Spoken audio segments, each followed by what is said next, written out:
It's Friday, everybody. We made it. We made it, Dr. Mack. We made it, Marilyn. How's it going? It's good.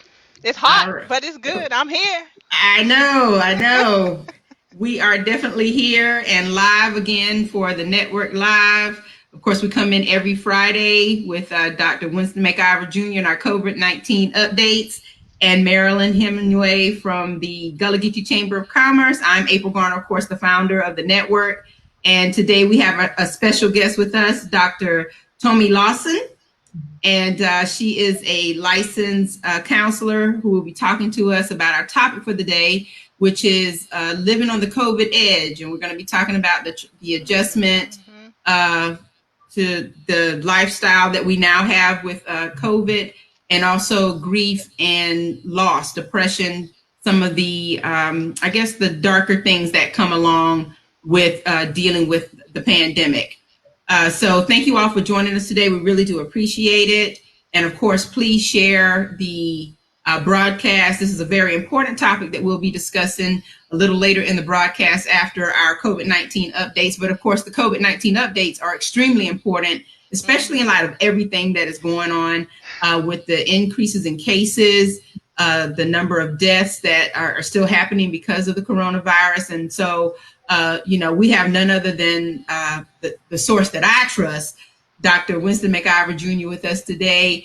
And he's going to give us the latest updates, and we're going to share some very important information. So, Dr. Mack, you're muted, but are you ready to give us the updates? Yes, I am. The last week has been really, really worrisome, probably more so than any other week that we've been doing this COVID update. The numbers are really starting to take off, and you're starting to find a lot of different things that were reopened are actually closing back again.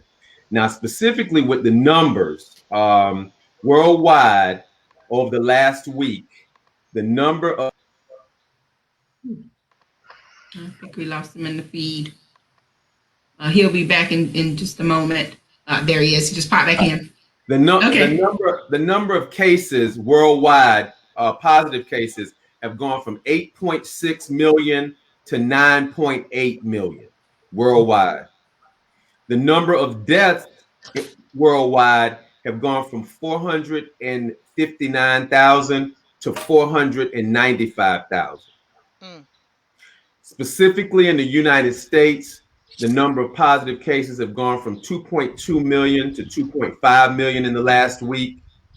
And the number of deaths in the United States has gone from 121,000 to right at 128,000. Specifically in South Carolina, the number of positive cases over the last week have gone from a little over 21,000 to a little over 29,000. And in South Carolina, the number of deaths have gone from 621 to 691. Making it more local, Horry County cases have gone from a little over 1,500 cases to right at 2,500 cases. The number of deaths in Horry County have gone from 35 deaths to 42 in the last week. In Georgetown County, the number of cases have gone from 238 to 337 with 4 deaths. And in Marion County, the number of cases have gone from 118 to 170, and the deaths are now at 6 in Marion County. Now, again, these numbers are not Friday's numbers because they have not been released as of yet. They usually release those in most cases after 5 o'clock. So that's what we have really as of yesterday. Now, in saying that, there's a couple things that I need to kind of highlight here that has come to light this week. Number one, the United States is only 4% of the world's population. But right now, we're making up about 25% of the cases and deaths related to COVID. Yesterday was the highest one-day total in the United States, where there were about 35,000 positive cases yesterday.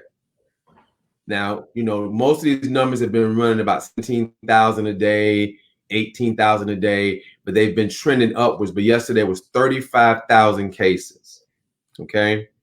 Now, in the three most populous states in the United States, they're seeing astronomical numbers. Florida today had close to 9,000 positive cases today.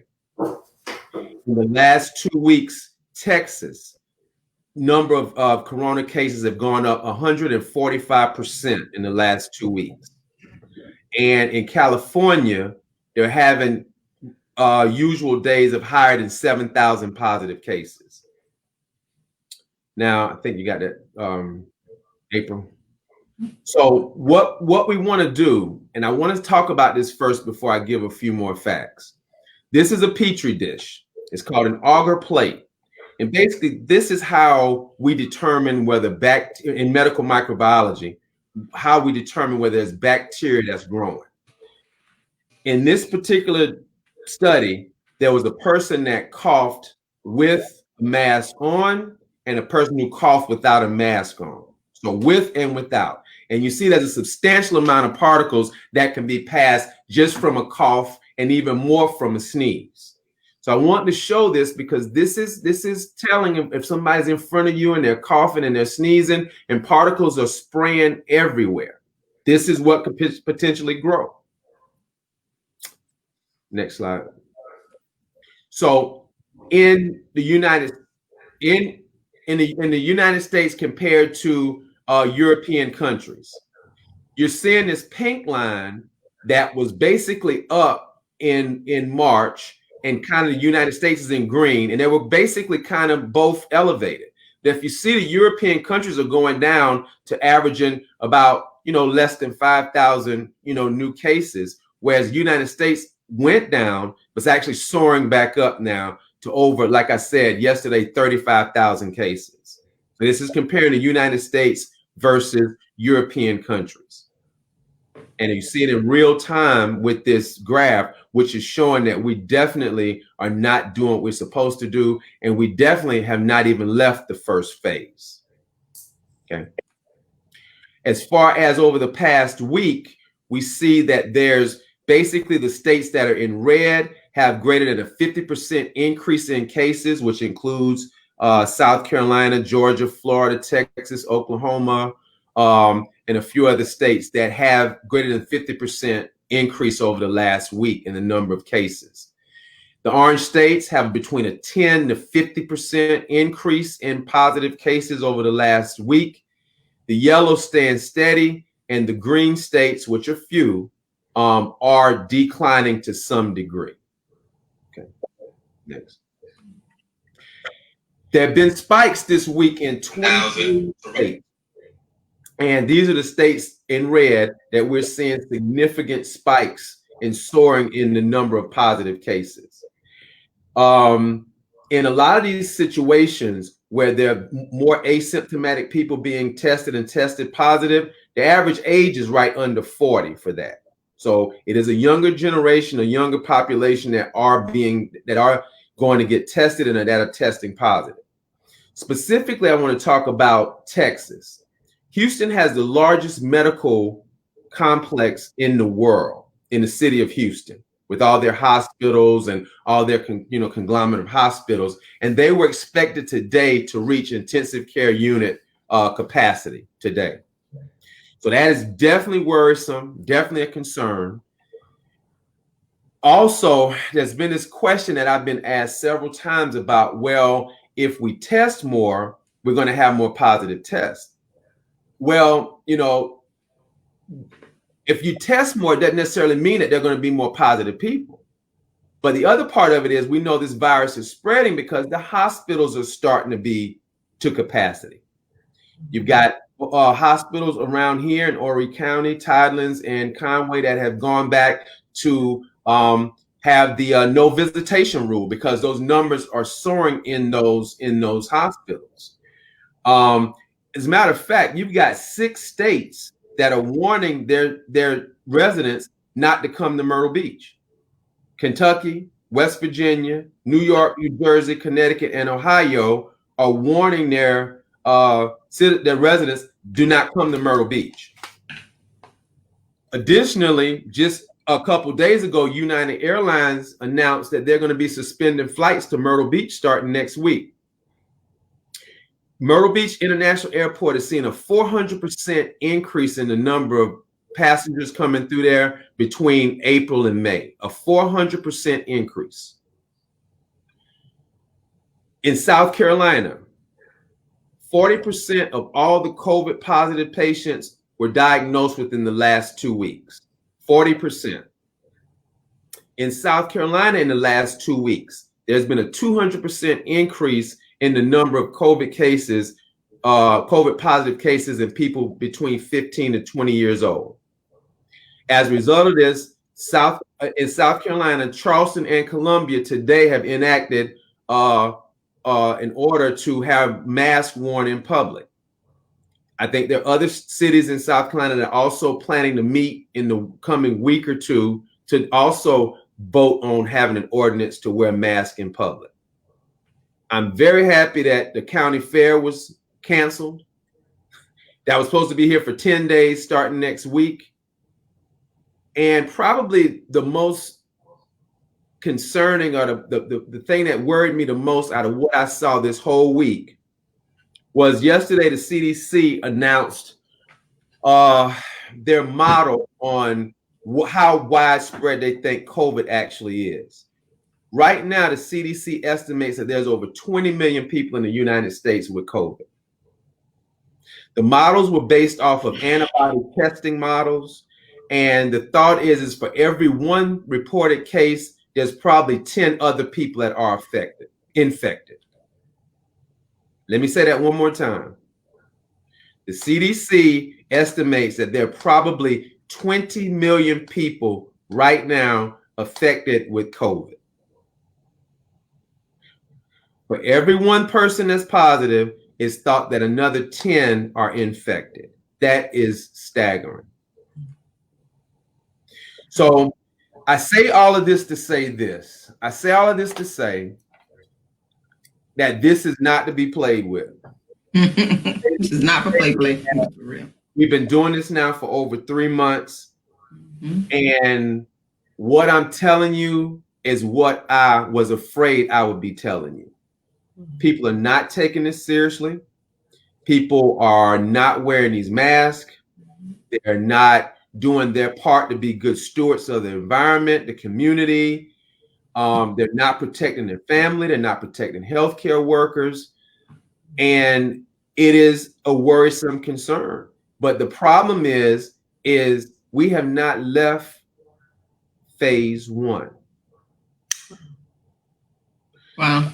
So I want to say that with doing the right things that we've been talking about. Now, I want to keep hitting people over the head with wearing masks. I want to keep hitting people over the head with washing your hands. I want to keep hitting people over the head with using hand sanitizer with at least 60% alcohol. I want to keep hitting people over the head with social distancing. I want to do that because we know that it works.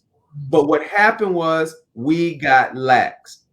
The numbers started coming down. We started hearing places that were hot spots like Louisiana, specifically New Orleans, New York State, specifically New York City. Those numbers were improving, but they were improving because those people were using social distancing and wearing masks. And that's the reason why those numbers have gone down in those states, but are going up in other places. The 3 most populous states in the United States, Florida, Texas, and California, are exploding. I've talked to friends of mine who were colleagues who are physicians in each of those states, and they are worried. They're running out of hospital and ICU beds in a lot of those places. This is worrisome, and I can't say it any better, any plainer, any harder, any sharper, any slicker. I can't say it any other way other than protect yourselves, wear your mask, protect your families. Dr. Mack, California was one of those states that in the beginning was extremely careful with the coronavirus and shut everything down, and everybody was looking at California as the model state. And so with the reopening of that state, I'm sure that has a lot to do with the increases. But what do you think attributes to the fact that there seems to be like an explosion of it if people were so careful in the beginning? You think that people just? I think it's the reopening. I think was exactly what you said. Because what you're seeing today is a reflection from 2 to 3 weeks ago. So it's going to get worse. Exactly. And the other problem, the other concern is we're about to hit the 4th of July. Mm-hmm. So when we have the 4th of July, what are these numbers going to look like July the 20th, July the 25th? So that's what happened. The states opened up, Texas opened up, Florida opened up, California opened up. All those states opened up, and you're seeing a direct correlation to what's happened 2 to 3 weeks ago. Well, it's very alarming. And, just to know that, like you said, we're not even out of phase 1. And I think that's what people were thinking, is that, we had already moved through the first wave, and we're seeing a second wave. And, it's an alarming number, over 20 million people with COVID. And, a lot of discussions in households and everywhere kind of lead to the idea that before it's all over with, everybody will be infected with the coronavirus or with COVID-19. Well, that's called herd immunity. Okay. And with herd immunity, you're going to need close to 70% of folks to get this, to establish herd immunity, which means there's so many people that have it that they produce antibodies to help fight it off. That's called herd immunity. And you said 70% of the population the thought is that 60 to 70% of the people need to be positive for herd immunity to take effect. But Dr. Mack, isn't it the misleading thing of saying we got to get the herd immunity is that people have to die to get there? That's true. And that's what people have to get in their head. These deaths are unnecessary. Right. If we simply wore masks, washed our hands, used hand sanitizers, if we did what we needed to do, we wouldn't have to have people dying unnecessarily to get the herd immunity. Plus, we still don't have a vaccine. And when will we have a vaccine? Vaccine or treatment? Well, there's only really one medicine out, Remdesivir, which is being used for the sickest patients. It's in an IV form. So those are people that are people that are in hospitals, who are hospitalized. We've talked about the convalescent plasma, where people who have had COVID-19, who have recovered, you can use their plasma, which is a liquid part of blood, which has proteins in it, and infuse that into patients. And it has worked for a number of people. But I mean, I think last count, there was about 125 different vaccines that have been introduced as far as trying to get into the phase 1, 2, and 3 trials. And I think there's only about 10 of them that have actually made it into some trials. But again, the concern with that is that, it typically takes a vaccine anywhere between 5 to 10 years to be developed. We're talking about developing something in less than a year. Again, that creates another potential set of issues and problems, potentially. But again, that would have to be fast tracked to happen that fast to get into phase 3 trials, which is where they, do it in thousands of patients to find out, if it's effective or not.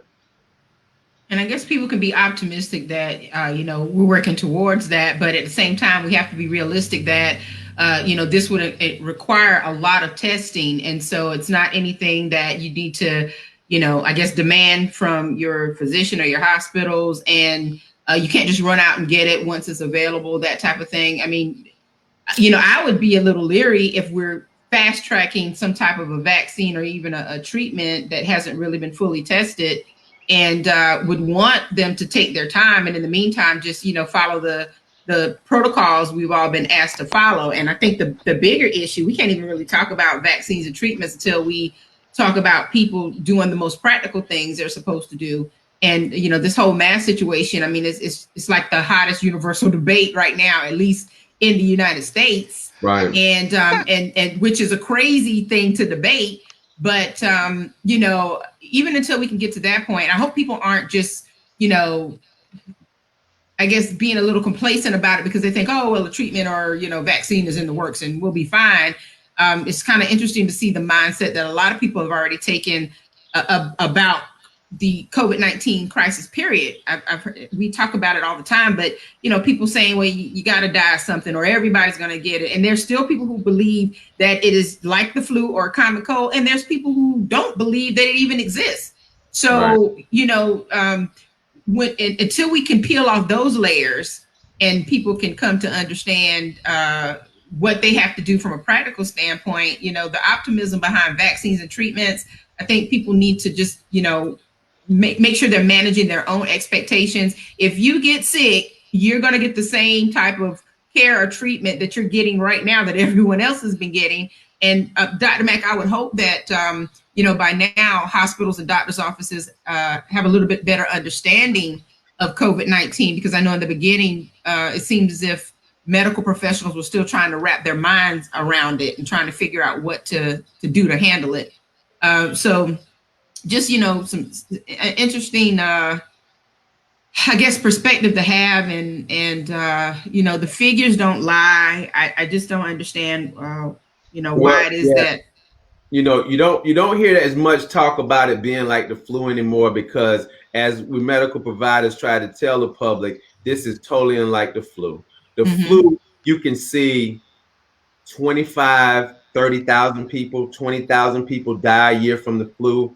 We're talking about deaths from COVID, 127,000 just in 3 months. And again, that's 3 months that we have been recording the deaths related to it. It's not, not to count the people that probably died in November, December, January, February, who had probably had COVID and died. So this is just since basically February, 8 March, that we're talking about is 127,000 people.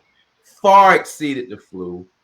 Knew that any medical person would have known that this was going to be far exceeding. The concern, and this is another thing that I want to talk about just for a second, and I'm sure this will come out as more time goes by, because I got asked this question today by somebody.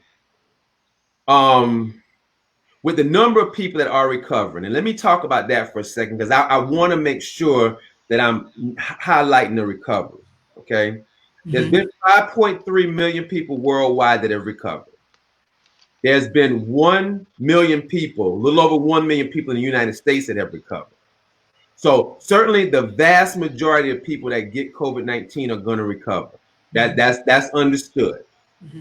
But one thing that's not really talking about, and I'm not really talked about, and I mentioned this earlier in a show, maybe 2 or 3 weeks ago, is that now what the concern is from providers, particularly like me that are primary care providers, is I've got patients who have asthma or who have COPD, emphysema, that were not requiring oxygen.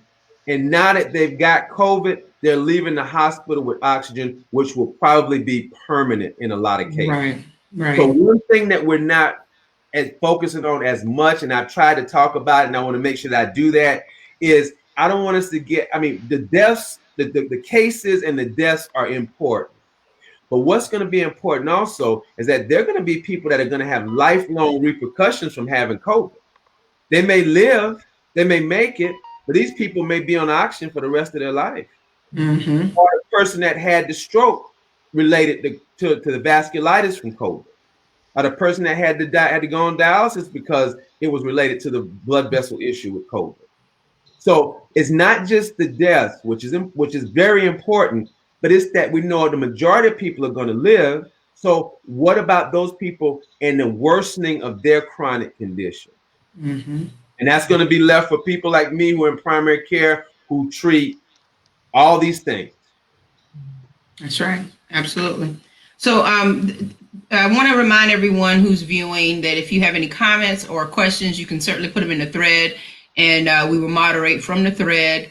One of the questions that has come up, Dr. Mack, is about the information on hotspots, detailed information on the hotspots.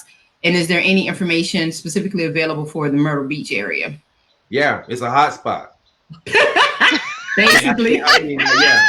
I don't know who asked that question, but it's a hot spot. Yes. I mean, you know, listen, I had a relative that called me and told me he was coming to Myrtle Beach this past weekend. Mm-hmm. I was like, look, yo, I'll see you in 3 or 4 months. That's right.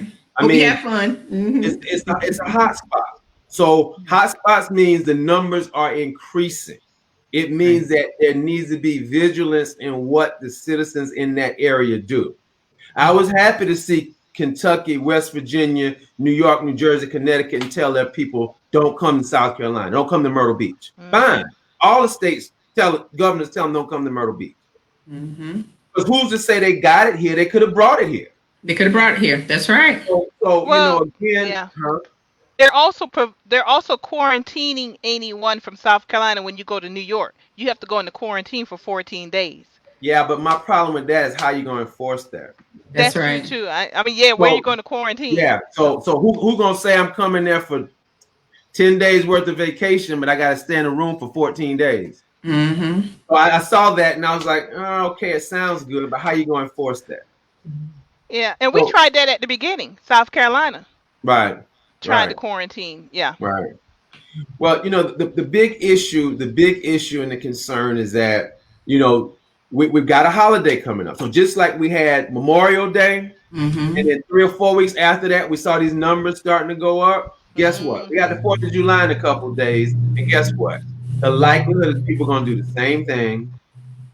They're going to not worry about it. Mm-hmm. And it's concerning, to say the least.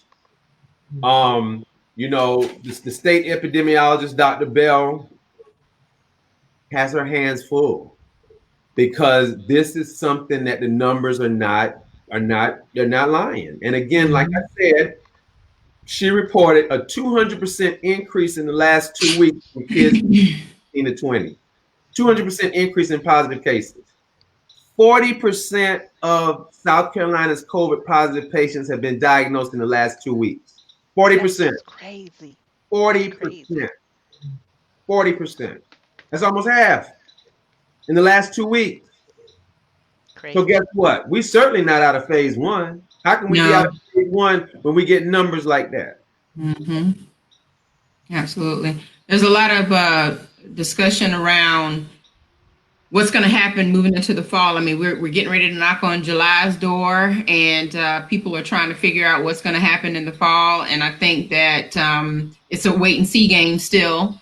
I personally don't think that we're going to see what we really want to see for the fall as far as school starts and athletics. I read today, as a matter of fact, Dr. Mack, your alma mater, Morehouse canceled their football season. And, you know, so I think that people just need to be vigilant and really understand the seriousness of this. I mean, these things wouldn't be happening if we did not have, you know, a serious pandemic happening. And, you know, and yet, you know, a lot of people still walk around like they're not enlightened, or maybe they just don't care. But, you know, we'll continue to educate as much as possible and bring the COVID-19 updates and do our part. And hopefully our viewers will share the information. You know, and I'll say this again. I probably said it about every time I've been on here. The virus is the constant. We are the variable. In other words, if we do our part, we can get this virus to go away. If we don't do our part, that constant will stay consistent. We are the variables. The virus is the constant. Okay. The other part I think that we can stress again is, you know, a lot of people get caught up in, well, we just had, for example, when 4th of July hits, 2 days later, they expect to see a rise in cases like it's, you know, magic or whatever the case is. And that's not how it works.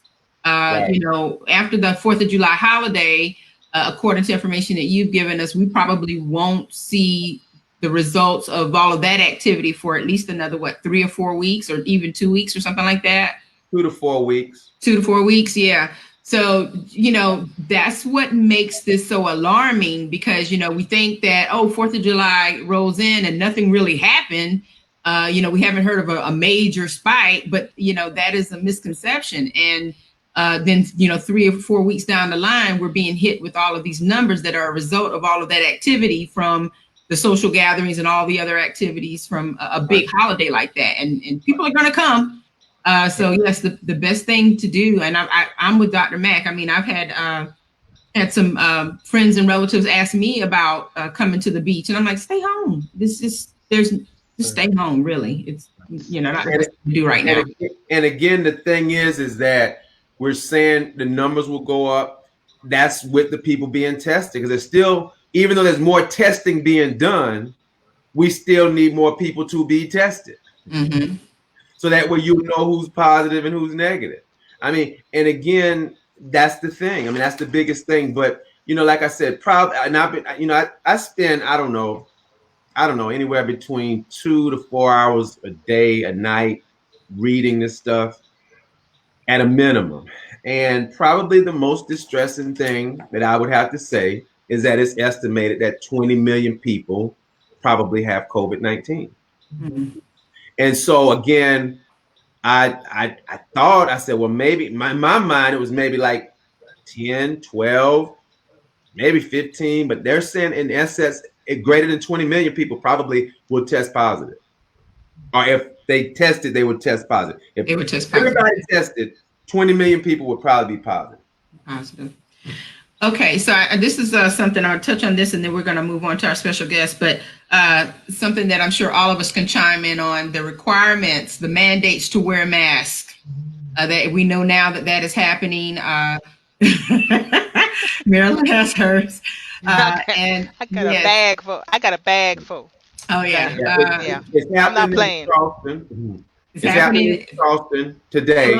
Columbia today. I think Myrtle Beach is voting on it. I think next week. I think Conway is in talks about it, and I think a lot of cities are going to probably follow suit. I mean, as usual, the bigger cities, Charleston and Columbia, Greenville, Spartanburg area, usually kind of take the lead a lot of times in these kind of things. I'd be very surprised if Myrtle Beach didn't pass some face mask ordinance. I mean, I'd be very surprised.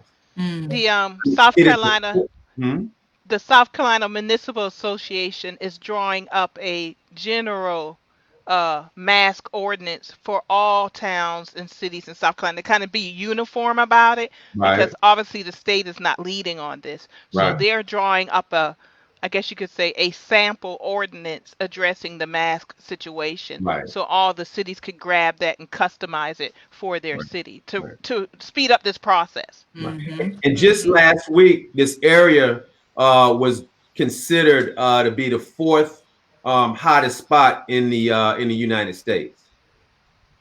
And that was pretty much the Grand Strand area that was inclusive of Horry, Georgetown County.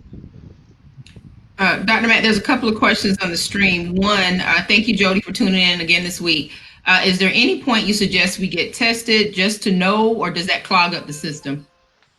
Well, again, if you've been around anybody who has been positive, you should get tested. If you're feeling sick and have any of the symptoms, you should get tested. Those are first and foremost. If you're around people that are older, that have chronic medical issues, that's, such as lung issues, heart issues, you should get tested. Anything other than that, it really is you get fast 6 doctors and get 3 different answers. So again, but it's definitely those people that are around folks that have chronic conditions that would do bad if they got this, definitely. Okay. And then there's another question, just some clarity on the 20 million number. Is that 20 million who would test positive for antibodies or test positive for active COVID? They didn't distinguish on that. So when the study came out, it said 20 million people. Again, there's some people that will be antibody positive, and there's some people that won't. Again, the antibody tests are a little bit tricky because right now, some of those antibody tests are just picking up coronaviruses. the common cold is a coronavirus. Not all of them have a high enough specificity for COVID-19. And that's one of the issues. So they're specific, they're sensitive to coronavirus, but not always as specific for COVID-19. Remember, COVID-19 is a type of coronavirus. Mm-hmm. Okay. Thank you, Susan Sasser, for that question.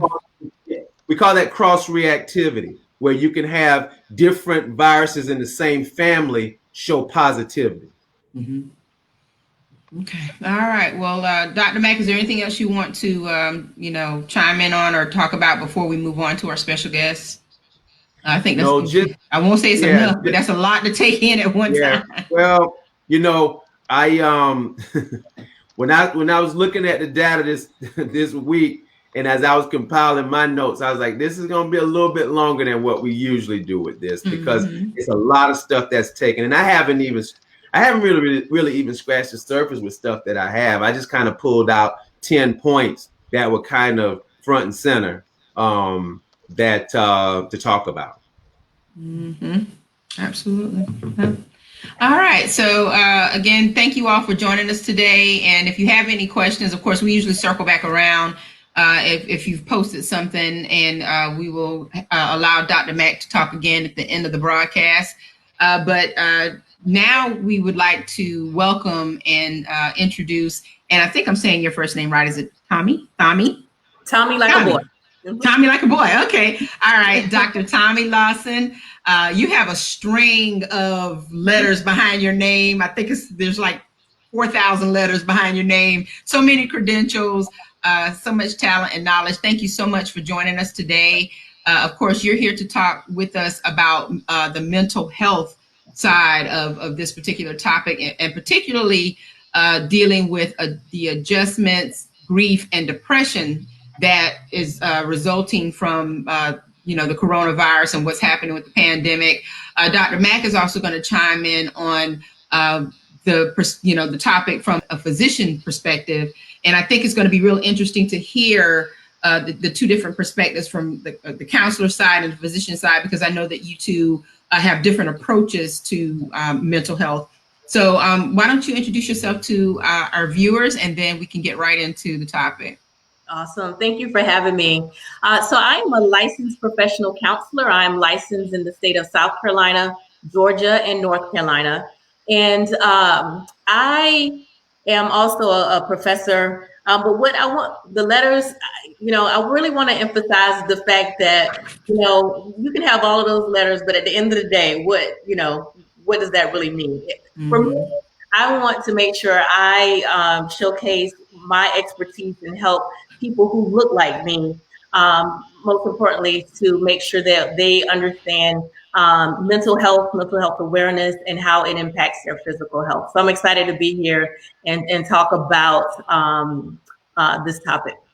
Absolutely. And I want to send a special thanks to one of your SARAs, Janet Lawrence Patton, for actually introducing the two of us and suggesting that we have you on the show. And so it seemed very appropriate to bring you on at this time, because when Dr. Mack and I started this thing, like he says, about 3 or 4 months ago, we actually invited some counselors on to talk about the impact, the transitions and adjustments we're having on students and parents. And so now we've gone through several weeks of dealing with COVID-19 and lots of loss, lots of sickness.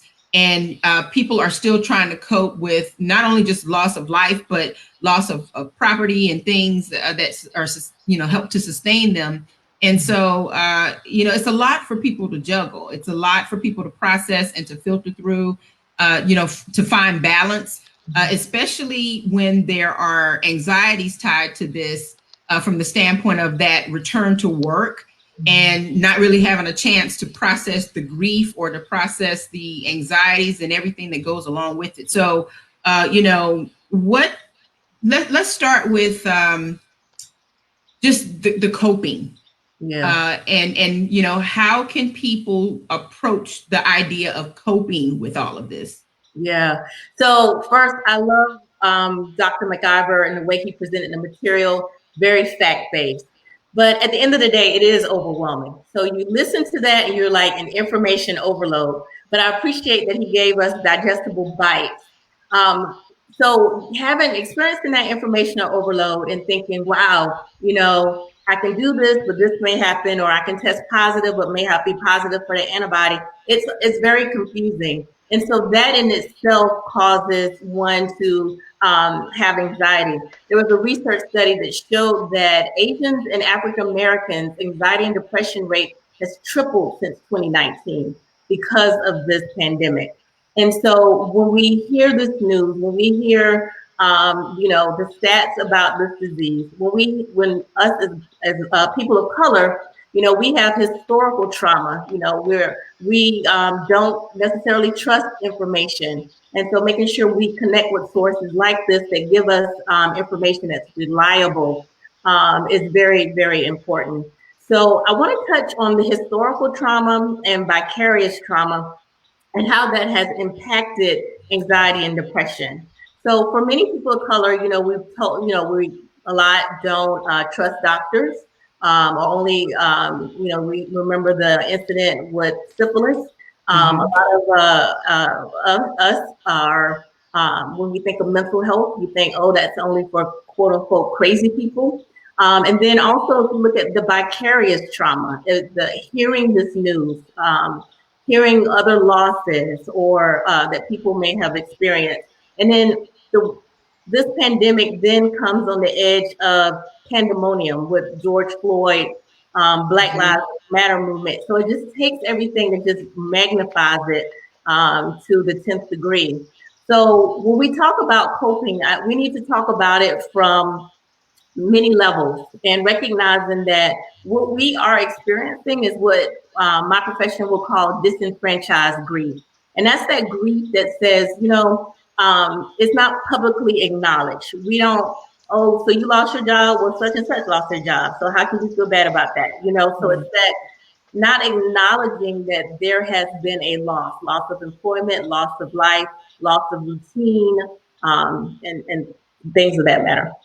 And I think that that lack of empathy is something that makes people frustrated and definitely causes them to I guess sink deeper into the darker spaces that result from this. And there has been a lack of understanding in a lot of areas, and you're right, even with the George Floyd death and the Black Lives Matter movement. I think that is if nothing else, is actually ignited even a different type of frustration. And so now you have everyone trying to process not only our own personal grief and dealing with depressions and anxiety that comes from it, but then we have things that are happening on a national scale that are impacting us from, like you said, from a historic standpoint. And we're not only reliving the George Floyd situation, we're reliving all of the other situations all over again. So, what is one thing that you think people can do to, start to filter through all of the noise, the information, the opinions, and everything else that is coming their way? Yeah. So first of all, make sure you're connecting with a reliable news source. So making sure that it's not secondhand information or third-hand information. So making sure that you are plugged into where you know that information that you can trust. And then just limiting the amount of information you consume, not sitting in front of the TV or social media all day is going to be very important. And then the third thing is just focusing on what you can control. The reality is all we can control is ourselves. So washing our hands, wearing the mask, using the Lysol disinfectant, limiting where we go, maintaining those social distances are all important pieces of things that we can control.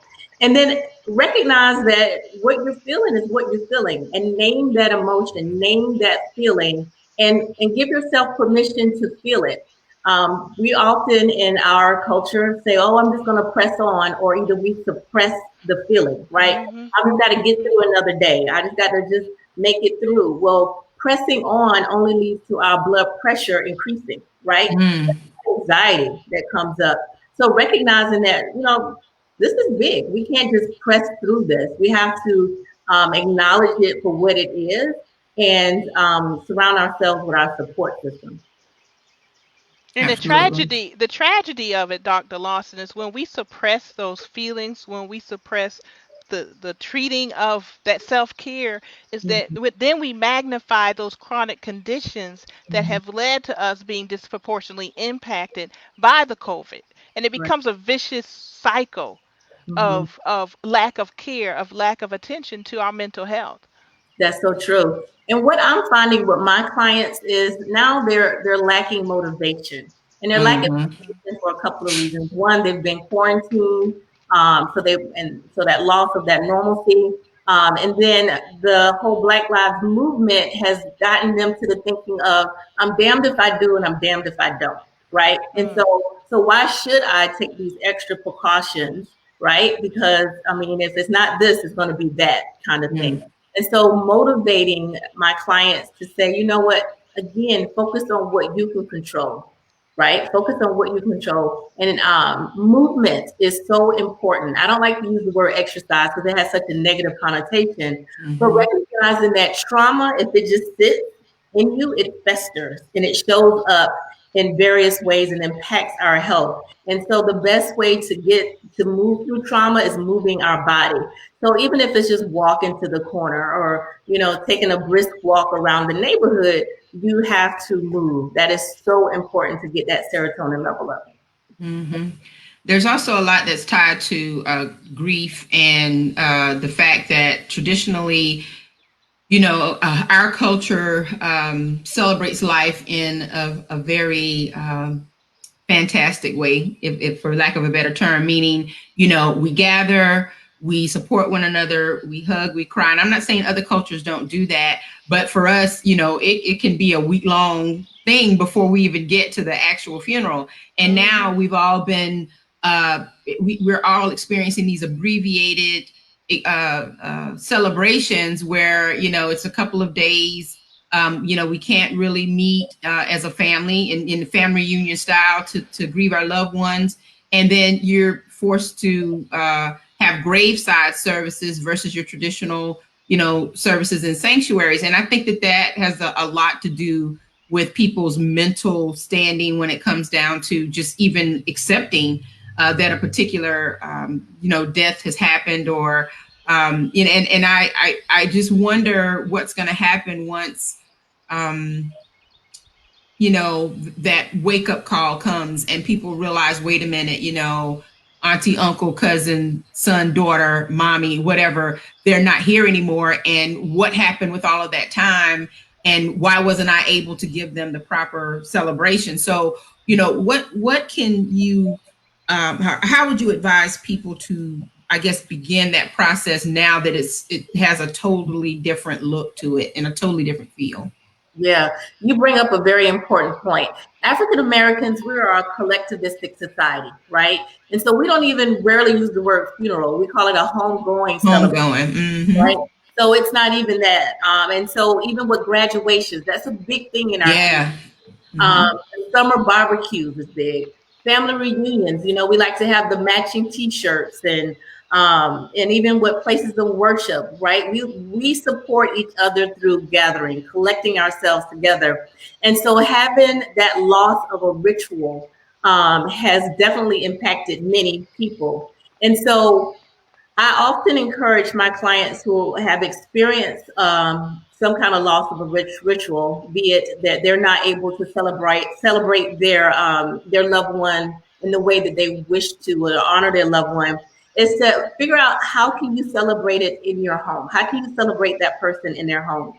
So if it's a photo and a candle, is it writing a letter to that person? Is it doing an audio journaling?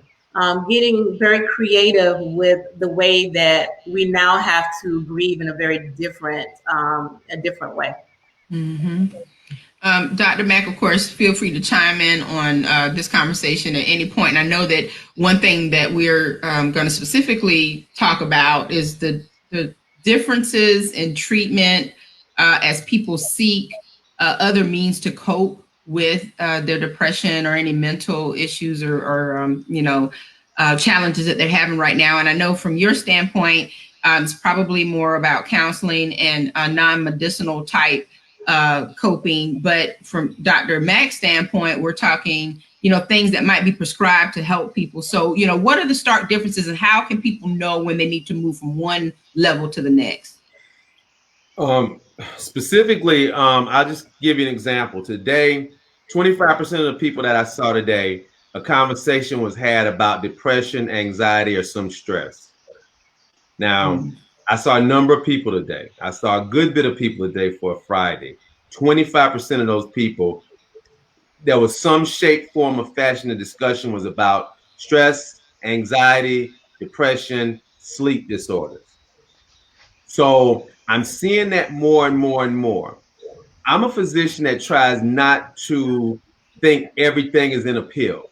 I try not to think of the medicine, the pill, as being the first, the last, and the best thing there.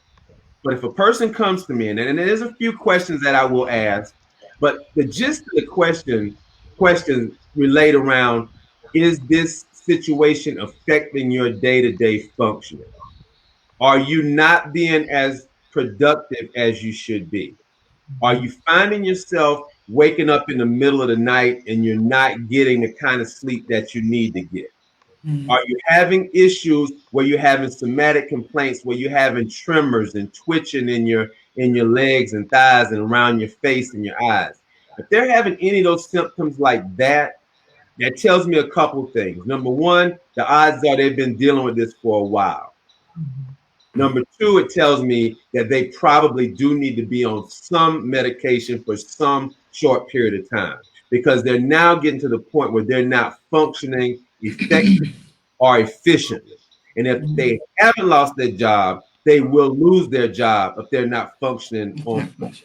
You're talking about 35 million people out of work in the United States. That means 35 million people have likely lost their insurance.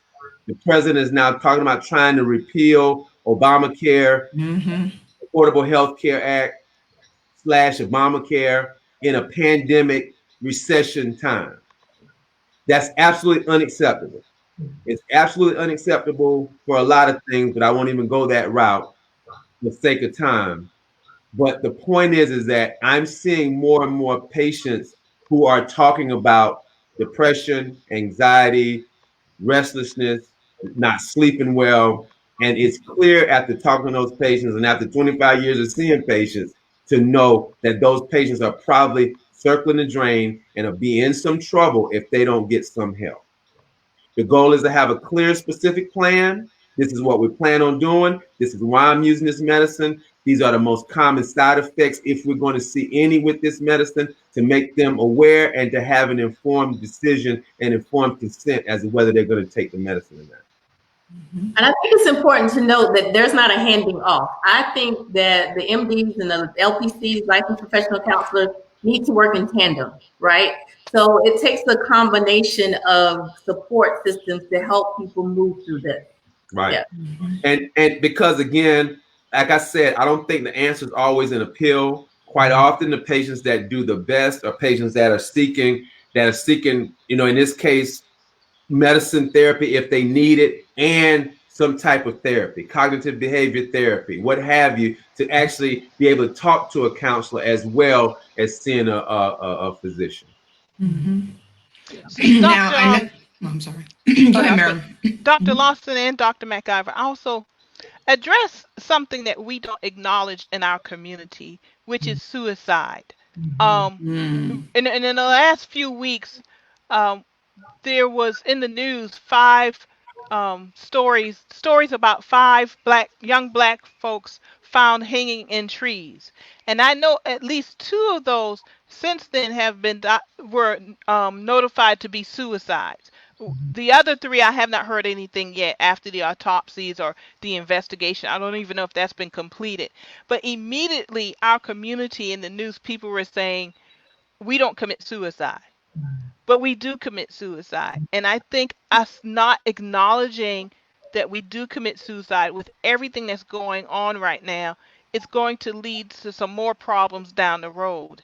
So what are your thoughts regarding that? I'm not a professional regarding that. I just know what I know. I suffer from depression, and I have gone through therapy, etc. And I don't suffer from it all the time, but I know when an episode is coming. So I seek therapy. So that helps me. All right. So right now I'm grieving for our nation. I'm grieving for personal reasons, and I'm grieving for friends, but I clearly know the difference from depression. But I think as our community, because we are in great denial about suicide, we don't realize that we've got to really kind of circle our arms around each other and really be serious about this and address it. Yeah. And so for us, we view suicide, when I say us, Black and brown people, we view suicide as a sin, right? So automatically there's a negative connotation to that term.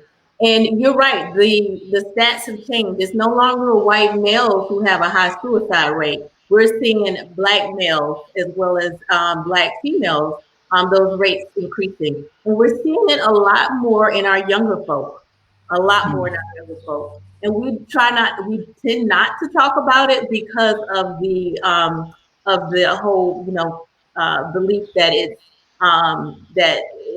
their fault, or they're playing the victim. They just need to press through it. Maybe they need to pray harder enough, or that kind of response. Yeah. In the last 20 years, there's been estimated to be approximately over a 35% overall increase in suicide. So since 2000, the numbers have been steadily increasing in the cases of suicides. And again, it's all demographics. And so again, it's not really any individual person or individual group. It's just across the board. 35% increase in the last 20 years. Mm-hmm. So I know that you've talked about how these particular things can start to creep up on people, the depression and even grief. And I'm watching the comments, and there's a lot that can be discussed in terms of how people deal with these things. But I think that we have to look at which situations actually are catalysts for a lot of these things that people experience. For example, in the workplace, if you're dealing with a lot on the job, again, the anxieties that come with returning to work, with thinking about the fact that you're going into a situation where you're unsure if you're going to be protected from the coronavirus, and then you have to worry about taking it back home. I think that people need to know that their workplaces should provide them with some support, but if they do not have the resources, that they can seek resources to help them. So, how can people seek out the resources that they need, and especially if they need to start in the workplace? And we'll tackle the workplace first, and then we'll go into some other areas. Yeah, it's important that you advocate for yourself. It's your responsibility to advocate for yourself. Don't put that entire responsibility on the employer. So that's number one. Number two, I will send out a list of some resources that might be helpful in the Horry County area for some folks. Okay. All right. And then, of course, there's dealing with it, as we talked about before, the life transitioning and the grief that comes from the loss of loved ones, death. I think that it's very fresh and it's very new, and it's hard to process when you don't really have outlets for it. So you've touched upon some things that people can do, but where's the starting point? I think that's a lot of times that's what people look for. It's like, where do I even begin? How do I put all of this into perspective so that I can at least move on or get through my day? So, what do you suggest people do, or, who should they seek out in order to get the relief or the comfort that they need? Yeah, definitely. So if you're employed, most likely your employer have what's called an employee assistance program, EAP. And that allows you to have 3 to 6 to sometimes up to 8 sessions with a therapist free of charge before you even have to use your insurance and pay a copay. Many plans under Blue Cross Blue Shield are actually waiving the copay while we're under a state of emergency. So the first thing, again, on your billboard in the break room, most likely, you'll see a poster or flyer that says EAP, Employee Assistance Program. If you don't see that, call your insurance company and get a list of providers in the area. You can also go on Psychology Today.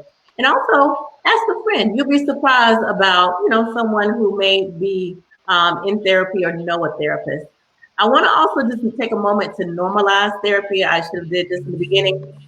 Therapy is just simply an opportunity to hear your thoughts out loud in a place that's safe and no judgment. It's just your hour to just have that space where you can share what's going on. Our role as a therapist is not to fix or to give advice.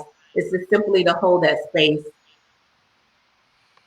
There's people are really posting little I like the way you say digestible nuggets or bites in the comment section, and I do want to touch upon these things because I think it's important for us to not just attach this topic to COVID-19, because there's some people who are dealing with issues aside from COVID that are very relevant to what we're talking about. But maybe like Amanda Butler, thank you so much for viewing and supporting us every week. She mentioned the stages of grief. Right. And, if people really understand what those stages are, and if they understand it, maybe then they know what they're going through. So can you guys kind of talk about the stages of grief? There was a researcher named Elizabeth Kubler-Ross that came up with 5 stages of death, acceptance. And the stages are basically denial, anger, bargaining, depression, and acceptance. And for most people, they will go through all, if not all of those stages, if there's some kind of grief that they're going through. It's also that people need to understand that there's not necessarily shouldn't be a negative stigma with that. That's just the way our body, our emotion goes through those different stages to ultimately get into acceptance. Now, typically, if a person's having these episodes where they still haven't kind of rebounded, for lack of a better word, within 6 months, then typically that becomes a point where that person should seek medical attention. But there are stages to that: denial, anger, bargaining, depression, and acceptance. Right. And you may not experience every one of those stages. Right. It's not linear. It is, fluid. One thing to note is that once Dr. Kubler-Ross was on her deathbed, she said, "The hell with all of those stages." But it's important that she did that, because I have patients that have come in that just think that it's abnormal for them to still go through a grieving process 2 months, 6 weeks after death of a loved one. And no, that's not unusual, and it's not weird, for lack of a better word. It is the stages. And like Dr. Lawson said, it's not a linear thing. And it's not like you stay in this stage X amount of weeks or months, this stage X. It's not that kind of thing. People go through it and they navigate themselves through it in different ways and different times. And that's where the support system comes in to actually help people get through it. The better the support system, the more reinforcement that you have to help you out, the better you can get through to that acceptance part of the grief. Mm-hmm. And there's no end to grief. So I like to always make sure my clients recognize that. There's no like, oh, ta-da, okay, I'm done grieving. It is a continuous, never-ending process, right? So that person is, or that thing is always part of our memory. It's there in our heart. So to think that you're just suddenly over grief is not true. I always tell my clients, we move through grief. There's not an ending point. Mm-hmm. And so Go ahead, April. I was going to say, I just think that people naturally want to attach a time frame to it because they just want to get over it. They just, when is this going to be done? When am I going to be, I just want to wake up and not cry. I want to wake up and not, mourn anymore. But I don't believe that you should put that much pressure on yourself. I mean, I'm going through that myself. My mom passed in December, and I believe to this day, and I'm going to put it out there, that it may have been COVID related, and because she died in December, and that was, her symptoms were just so, parallel, so much. They were very parallel to what happens now, and so part of my grief process is wondering, was there something that we could have done back then? Should the doctors have seen it? Things that you're processing in your mind, and it can really take over after a while, and you just have to tell yourself, well, you know what, this is what's happened in this cycle of life. And just like you said, Dr. Lawson, what happened back then, it can't be changed, and we just have to move forward, but find the way to move forward. But I have not put a time frame on moving forward, and I think that helps me to not feel so pressed to actually say, okay, I'm over it. But go ahead, Marilyn, what you were going to say. Well, my question was, do we grieve as a community? And with all of the history of the police brutality and violence and murders of members of our Black community, have we ever truly been allowed to grieve those deaths? And is it impacting us now? Yeah, I think that's a rhetorical question. Dr. McIver, what are your thoughts? Definitely. Have we ever, I missed that part. Say that one more time. Do we grieve as a community, and have we ever been allowed to grieve the deaths that we see on TV or Facebook, now with the videos, and we collectively are mourning, I think, these deaths through police brutality? And is that something that we need to deal with? So. I don't think we have. I think that these things are happening far too often. Mm-hmm. And it's not that it's new, it's just being videotaped. Hey. And so Facts. Mm-hmm. So the behaviors haven't changed, the technology has. So I think, me as an African American male who I think is pretty successful, who got more than 2 nickels in my pocket, whenever I see a police car turn around and put lights on, I'm like, okay, was I driving okay? Was I going too fast? Mm-hmm. So it's a situation where, I was looking at something on social media talking about having the talk, and that's real. And unfortunately, there's 2 different Americas for the way that people see America.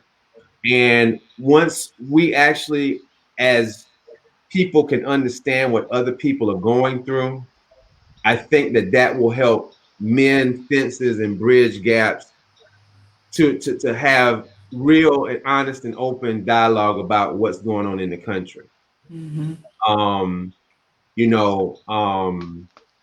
That's my feeling, but I don't think we've grieved. And I think that's what a lot of this rioting and looting is about. Now, granted, I don't condone that. I think that the rioting and looting is wrong, but it's a frustration that sometimes people have that I don't have. I mean, I walk in a place and I'm wearing what I'm wearing, I'm going to get treated a little bit differently than somebody who may come in dressed a little bit differently. Does that mean that they should wear bow ties and suits? No, it doesn't mean that.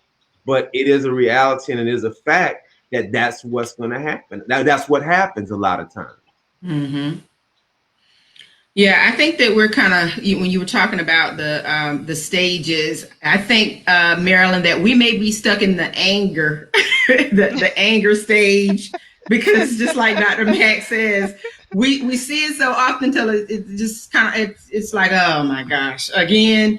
And then, you can't really process it as in a somber emotional situation. You process it as a frustration more so than anything else. Right. And that's what makes it really difficult for, the Black community when we, whether people realize it or not, we are absorbing and internalizing things that are happening all around us, all across the country. And it doesn't have to just happen in our homes or in our backyards, our neighborhoods, or our own cities. we internalize everything because, you know, what's happened to us has been universal. You know, what affects one affects all. And it's because of the color of our skin. That's our common denominator. So, yeah, I think we're still stuck in the anger, and we're going to be stuck in anger until we see some shift or some movement. And let me say this too. The 5 stages that Dr. Lawson and I mentioned were the initial Dr. Kubler-Ross stages. There have been other people that have added on to that, expanded to that, but what we were just talking about was the original theory that she came up with on the stages of death and dying and grieving. But you can look, see that some people say 8 stages, 9 stages, 12 stages. All that's an expansion of what she originally put together. I think part of the reason why we're stuck, April, with the anger stages, some of us, or a lot of us, don't recognize we're actually grieving as a community. And first you have to recognize the death. And we recognize the death, but we're removed from it because it is being videotaped. So even though we're connected to it, we're also viewing it from a distance because it's videotaped. It's different from grandma dying and we're going to the funeral and we can grieve and get it out and remember her. But we're seeing people who we are connected to through our skin color at a minimum dying on video. And we grieve that as a community, but we may not be recognizing that we are grieving.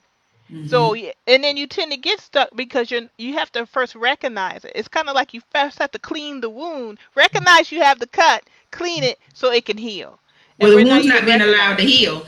The wound's not being allowed to heal because every time it scabs over, something picks it up. So that's right. You know, another one happens. And and this is compounded by the fact that we're going through a pandemic and we really are experiencing death. I actually lost a first cousin earlier in this period.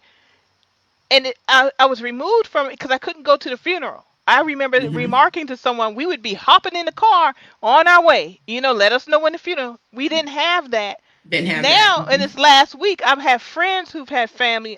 I know people who've losing members. And even recently, it seems like I'm mourning more for them this week because it's now hitting them. It's just really kind of, it's different. I'm not going to say it's strange. It's different because now it seems like I'm mourning more for them and their loss because I've lost my moment to grieve a family member. You know, it's tough. I mean, it's tough because I had one of my mom's only brother died, and we weren't able to go to the funeral. And a lady that was like a grandmother to me died, and we weren't able to go to the funeral. So you're right. I mean, it's tough, and you know. It's just tough all the way around, you know, and so I don't know. I just hope that, you know, those people that are having issues where they, you know, and you can actually go online too and do some of these assessments, and you know, and to see if it's suggestive of depression or anxiety. I know with the athletes over at Coastal, before they come in, even the patients in my office too, we do screeners. There's something called a PHQ-9, which looks at depression. There's something called a GAD-7, which looks at anxiety. And you can go and do PHQ-9, GAD-7. It would be suggestive of depression, suggestive of anxiety, but you need to go to a medical professional to actually go and see about whether that is truly, in fact, what's going on, or if it could be some metabolic issue. Could it be a thyroid issue? Could it be, you know, that you're anemic, that you're, you know, losing blood? There's a number of things that requires a workup to be done, but certainly, like Dr. Lawson said, you know, a lot of times, you know, folks can be proactive about looking at things, and you know when you're not functioning the way that you should be functioning. Right, when you're a little out of character. Exactly. I just want to bring to everybody's attention, if you get a chance to view it on YouTube, but there is a wonderful video, and I posted it yesterday, Emmanuel Acho. It's called Uncomfortable Conversations with a Black Man.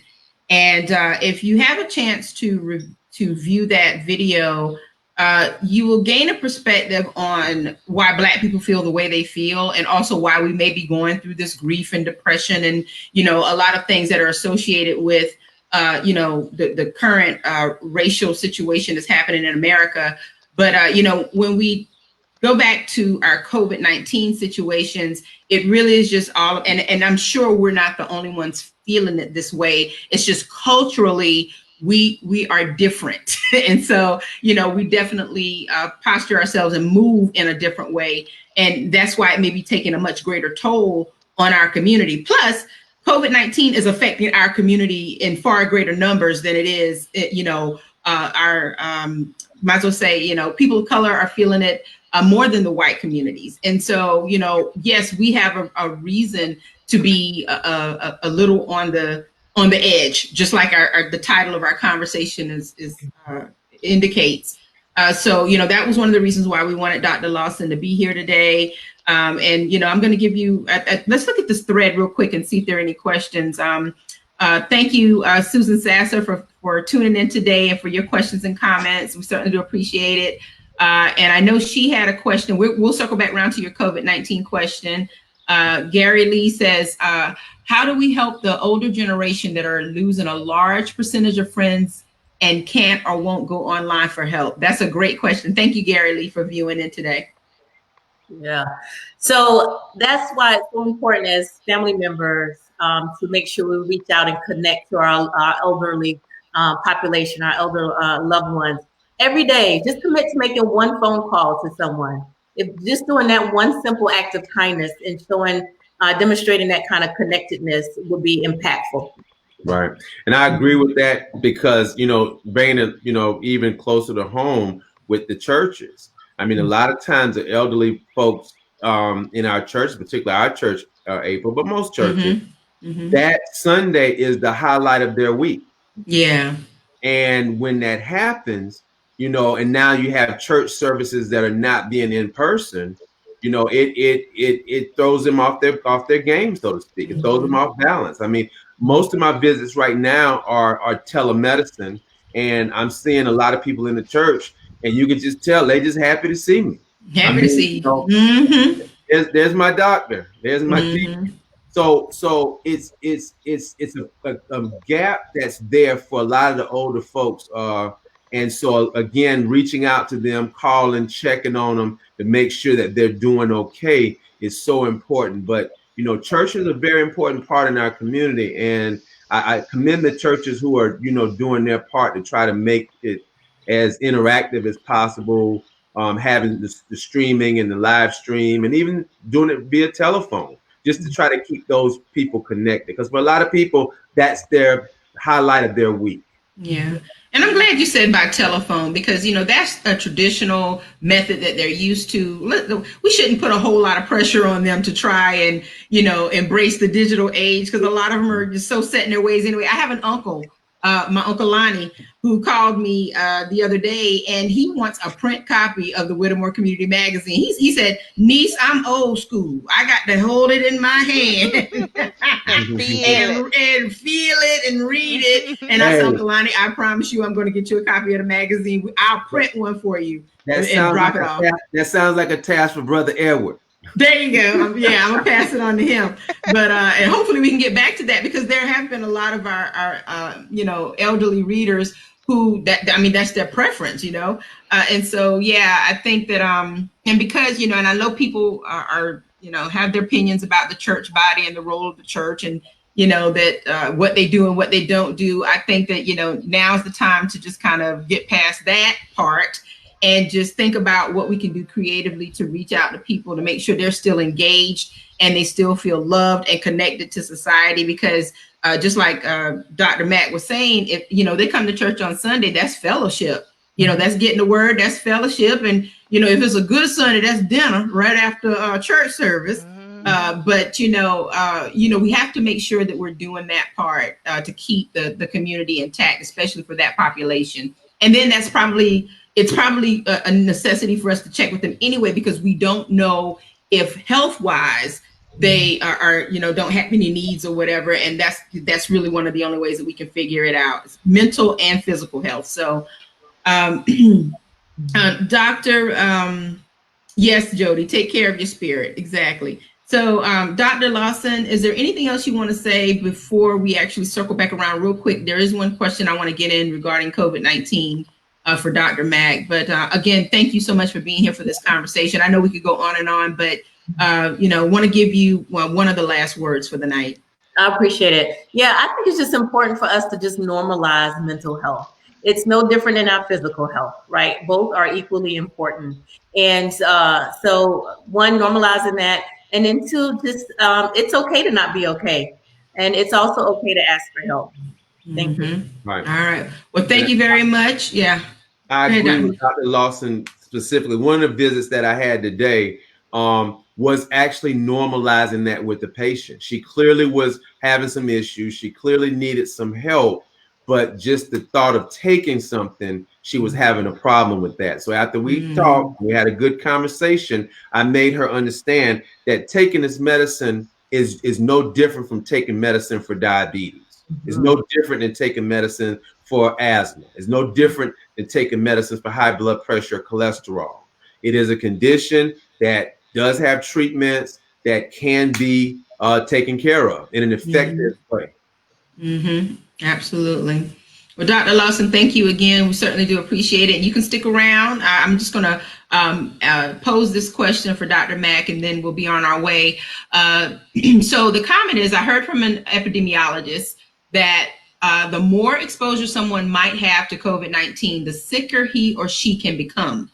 Do you think that part of the reason there is a disparity between people of color and white communities might be because of the difference between the level and community and connection people of color groups have over the white community?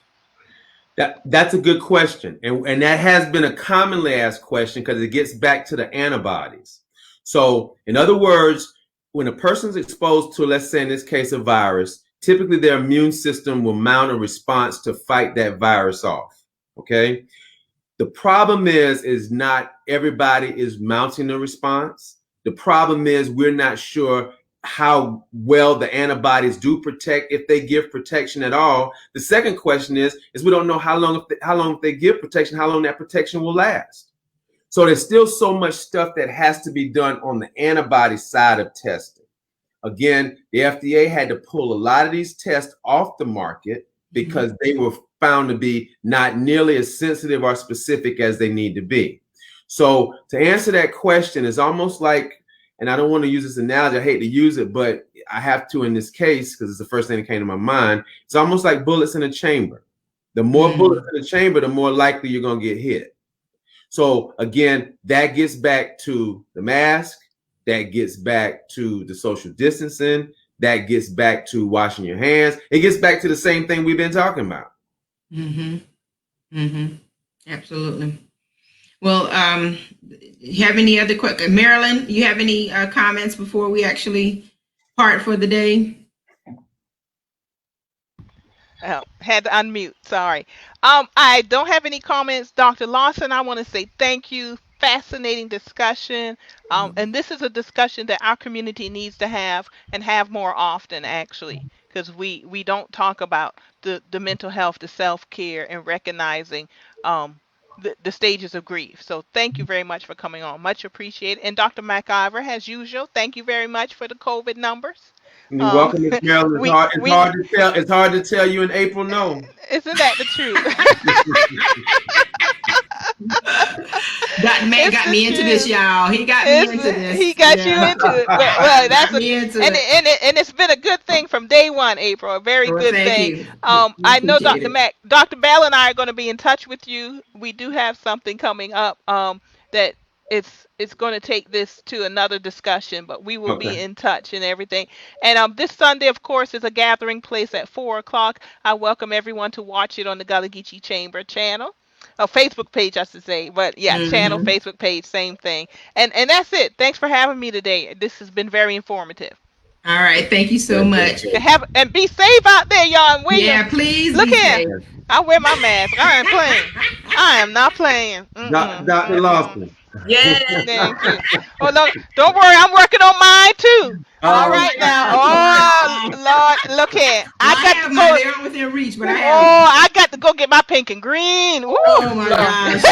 You know what? I was just getting ready to say, our viewers, please post any topics that you would like for us to cover, any topic ideas, and maybe we need to have a Divine Nine discussion, or you know, on a live stream. We need to cook up something, Dr. Matt. What you think? Let's make it happen. Let's make it happen. We'll do that. So thank you all. We really do appreciate you tuning in today. And of course, this will be posted on all Facebook pages that we connected to today. So if you have any additional comments or questions, you know, we'll review them. And of course, if you have any topic ideas, just post them and I will definitely get back with you. So thank you so much. Do appreciate it. Everyone have a safe weekend and mask up. Mask up. Okay. There you go, mask. Exactly, mask up. All right, everybody take care and God bless. All right.